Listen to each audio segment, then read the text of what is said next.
एनडिबिनि case दंमोन आंहा नागालेण्डआव गाबोन 22 तारिख एप्रिल 2026आवहाय दा दिनै गाखोनांगौमोन आङो गाखोनो हायासै बिराद। दिनैनि गुबै टपिकआनो जाहैबाय जोंहा एबसुनि आफादगिरि खोरोमदाव औवारी सारा जोंनि लाइमोन सेंग्रा सिख्ला थांनाय मेट्रिक आनजादाव उथ्रिसार जानाय सेंग्रा सिख्लाफोरखौ लानानै गोबां बाथ्रा जोंनो फोरमायदों।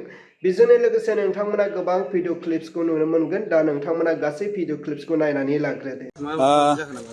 नोंथांमोननि गेजेरजों जोङो गिबियावनो दुलाय बर' फरायसा आफादनिफ्राय खेबसेबाव जायफ्रा मेट्रिक आनजादखौ उथ्रिसारबाय बर' बिजोंनि फरायसाफोरखौ जोङो दुलाय बर' फरायसा आफादा गोबाङैनो हामबायनाय जासिहरबाय। लोगोसे दा बेयो मोनसे जोंनि अराय दुलाय बर' फरायसा आफादा 2010 मायथाइनिफ्राय मावबोबाय थानाय कमल कुमार ब्रह्म देरहासार बान्था होयो आरो गासै मेट्रिक आनजादाव बर' बिजोंनि उथ्रिसारनायफोरखौ जोङो फारिलाइ मोनसे बानायो टप 10 जायफ्रा बांसिन नम्बर मोननानै जौसिन माने बिथांमोना टप 10 सारिलायाव थायो। दा बिनिनो देग्लाय जिहेतु 89 जौखोन्दोआनो बयनिख्रुइबो बांसिन आसाम नाङैनो सोमावसार बसुमतारी फंबाया टपार हिसाबै सायख'जाबाय कमल कुमार ब्रह्म देरहासार बान्था। दा बेवहाय जोङो मोनसे तुलना खालामनानै नुदों जे सिगां समनिख्रुइ जाय पार्सेन्टेजआ गेजेर खोलोबाव थायोमोन बेनो देग्लाय टपार जाबाय। मानोना जोङो बुजिनो मोनाखै माखासे फरायसाफोरनि सायाव बिथांमोननि फराफारिखौ लानानै बिथांमोना माखासे गोब्राब थासारि मोगा-मोगि जादोंबो जानो हानाय। बिनि अनगायै गुबुन गुबुन एग्जाम पेटार्नजों लोगोसेयै आथिखालनि गोदान सोलोंथाइ खान्थिजों खाब जानानै फरायनायजों लोगोसेयै एग्जामखौ फेस जानायाव बिथांमोना मोगा-मोगि थासारि मोन्दोंबो जानो हानाय।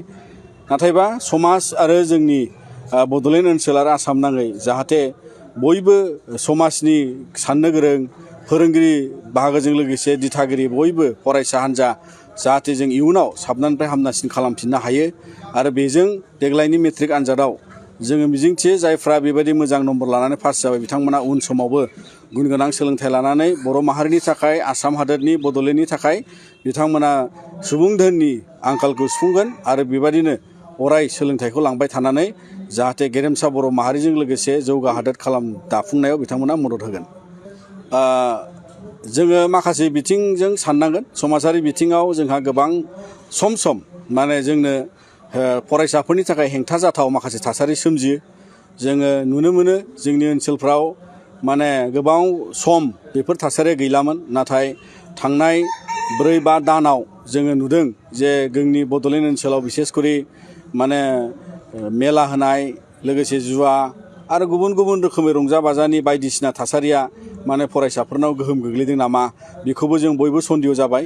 दा बेनिखायनो जों फरायसाफोरखौ खावलायगोन हानायसेबां बेफोरबादि फरायनायखौ खहा खालामथाव माखासे हाबाफारिफ्राव सोमोन्दो लानाङा लोब्बा जानाङा आरो फेग्रा मुवा आरो गुबुन गुबुन ड्राग्स जौ सिगारेट बिरि बिनिफ्राय गोजानाव थानांगौ फरायसाफ्रा जाहाथे गोग्गो देहा बोलो लानानै गुन गोनां सोलोंनायाव बिथांमोना राफोद गोसो लानानै दावगानो हायो।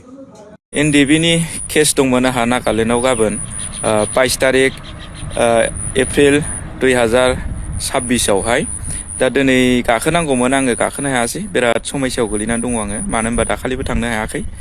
दा बेबादिनो जेन'बा आंथ' जेबो इनकाम सर्स गैया खुनुरुखुम बेटारि गारि सालायलाबायनानै आं न'खर खुङो बेजों गथ' गथाय फोथाङो। दा बेजों लोगोसे आंहा दिनैनि दिनावहाय थांनो थाखाय आंहा जेबो राहा गैला। दा मा जाबावगोन आङो सासे मानसिजों रायज्लायहरदोंमोन नाथाय दिनैसो इमारजेन्सि रायज्लायहरब्रबनाय हिसाबै आङो बे जिनिसखौ मोननाय जायासै। खननै थांनो हायाबा मानसिनाव एरेस्ट वारेन्ट फैयो। दा बे हिसाबै आंहा बहुद सिन्था खालामनाय दङ। जोङो जेनाखि एकर्ड जाखांबाय सान्ति सुक्ति जाखांनायनि उनावबो दिनैसिम जोंनि केसा फोजोबजायाखै आरो नायसननो हायाखै रावबो नायसन रोङै बादि जाबाय।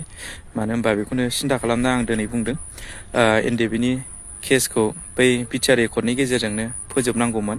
नाथाय फोजोबालासिनो राजनितिकनि माखासे लाबालबजों जोंना माखासे दैदेनगिरिफ्रा बेजोंल' गिदिं राजनितिकनि खिथु खारै दिनै साफ्रामबो एनडिबिनि केसा एरेस्ट वारेन्टबो फैगासिनो दङ आरो आंबो दिनै थांनो हायाबा आंनाबो हयथ' निस्सय नेक्स्ट मासनि सिगां बे एरेस्ट वारेन्टआ सफैनो हागौ। दा आं लेंग्रा लेंथा आथिं बायनानै आं बबे जायगायाव खारखुमाना थानो हानो, बहा मा मावनानै जाहैनो रोंनो, दा बेखौसो आङो सिन्था खालामबाय थादों। दुखुआ दङ, आंहा बिराद दुखु दङ, मानो होनबा लेंग्रा हिसाबै आंहा जेबो दस्रायाव खामानि मावनो हाया। दा बबेबा जायगायावबो खारनानै थायोबालाय मा मावनानै जाहैनो रोंनो, खारनानै थायोबाबो आं जेबो मावनानै जाहैनो रोंखानाय नङा। दा बेखायनो गोथाङै गोथै बेफोरबायदि आं साननानै दङ।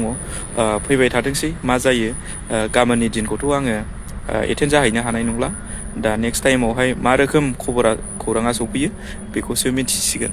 अब्ला मानव गेदेर रायजोफोर, नोंथांमोना नुबाय, खोनाबाय, बुजिबाय जोंहा खोरोमदाव औवारि सारजों लोगोसे गोबां भिडिअ क्लिप्सनि बागै नोंथांमोना मा कमेन्ट खालामहरो, नोंथांमोननि गोसो सिंनि साननायखौ कमेन्टनि गेजेरजों फोरमायहरदो। अब्ला रायजोफोर, दिनैनि भिडिअखौ आङो बेखिनियावनो फोजोबबाय। भिडिअखौ मोजां मोनदोंब्ला लाइक, लोगोसे चेनेलखौ मोजां मोनदोंब्ला साबस्क्राइब।